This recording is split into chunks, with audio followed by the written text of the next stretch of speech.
in a kind of like thing that lets you remember the kind of where you belong to, your culture, and it's been appropriated in a lot of places. Of course, the Spanish also eat bacalhau, but for Portugal, it's really became just for a long time, and for historical reasons, it really became a national dish. Yeah, and this store, this is in the big market in Lisbon, and it's a store that sells bacalhau. It's and also all the products to cook, also the African plates. So it's interesting because also there is this thing about having this small fish also that is dried, like in a lot of African countries they do this. They dry the fish and then. So yeah, I was trying to kind of not go for the cliche of just the traditional Portuguese store, and show a bit of like opening that up. Thank you. There's a question here in the front. Yeah. Okay, and then a second one. Thank you for the movies. I enjoyed them a lot, and I have a question for you, Katinka, because you described just now the border as a place of busy passing through, and I think it stands in quite a contrast to the very still pictures or static pictures you produced. And so I wanted to ask if you did that on purpose, and or generally, what filming styles did you use on purpose to create certain atmosphere?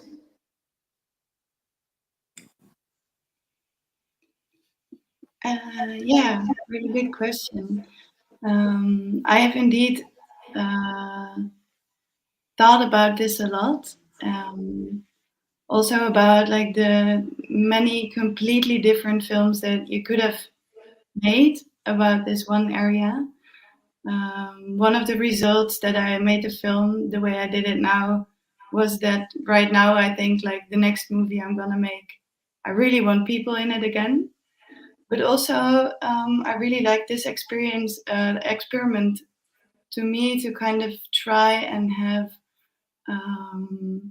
this idea of making this ethnography or this portrait about a landscape rather than about people. So I tried to have this landscape with this different like places becoming kind of actors in it rather than the people itself. And I chose the still images really to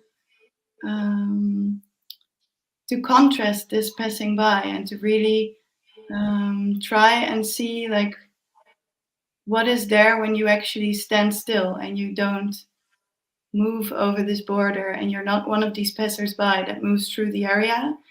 So you kind of stand still with the older or newer buildings or border stones or like anything that is there and that kind of tells you something about the border stands still there as well in this area the whole time. So I kind of wanted to stand still there with those like various things and objects and buildings, if that makes any sense. I hope it answers your question. I think it does. Yeah. Okay, thank you, Katinka. There was one question, yeah. Yes, my question is also for Katinka, and it is, first of all, where you did the shooting exactly, if it was in the area where you grew up or different parts of the border. And my second question is if you can say a bit more about the political element of your movie, and if while growing up or while during the project you had some ideas for the future of this area, or if you would like to see some things different maybe.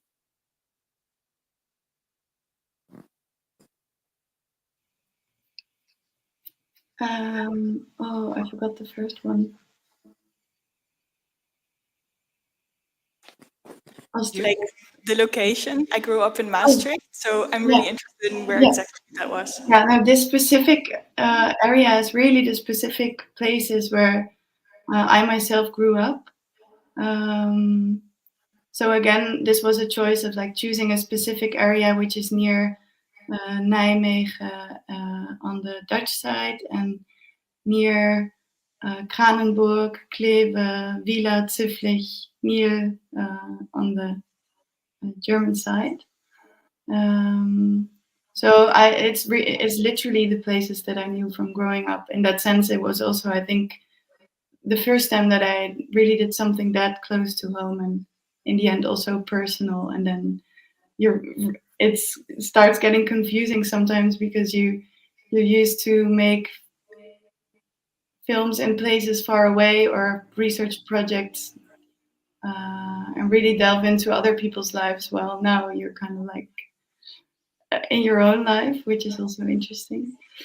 And the political aspect, and if I want to see something different, I don't know. Yeah, it's like, I think it again has shown me how various parallel things are going on in this border area and how this was like the shooting was also in times of COVID. So it was kind of strange how during shooting, again, this border had like a sense of like yet another sense of like it had yet another meaning that I did not include in the film. But for example, my cameraman, so I'm German on my passport, but my cameraman was Dutch. So yeah, well, according to the COVID rules back then, he was not really allowed to pass over the border. Whereas while shooting, we were like passing the border all the time, and also you don't really see it. So that was a really strange aspect, and also to me the situation of refugees or people without a house living as close to the border as they do in a literal former old border building on the German side and not being able to pass through the Dutch side, that always gets me. And I feel like that's it's kind of a magnifying glass also for Europe and the border policy right now. And I don't know, like I don't have a solution for it, but it's like that political situation always gets me. I feel like it's a bigger political picture in one really small example in that way. Okay, thanks.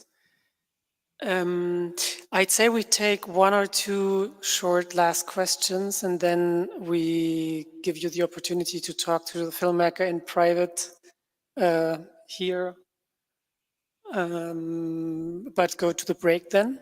So anyone, last questions?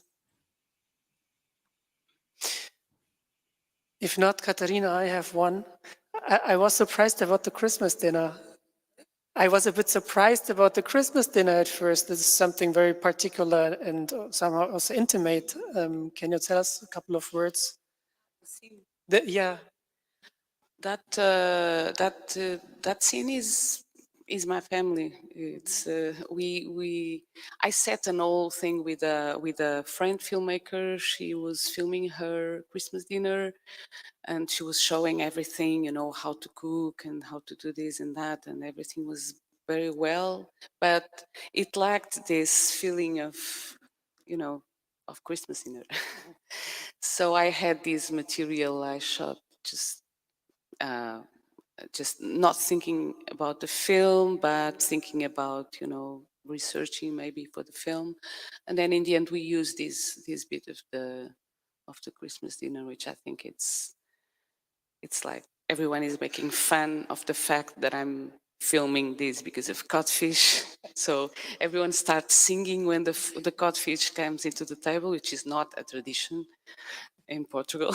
It's just that everyone was taking seriously, not seriously what I was doing and just making jokes about it. But I think it works in the end. Okay, thank you very much. So this was this part.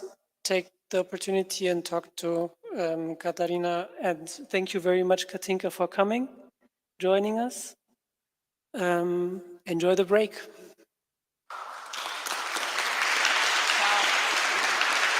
Thank you very much.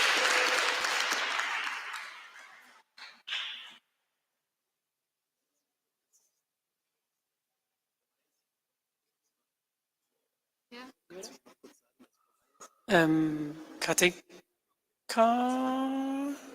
is it? I'm still here. Okay, Katinka, we're done. Okay, bye. Thank you. If the mic is on, you can talk to her now. Okay. Also Katinka, bist du noch da? Are you here? Yeah, yeah. We cannot hear you. That's the point. Okay, we are finished, and obviously. Oh,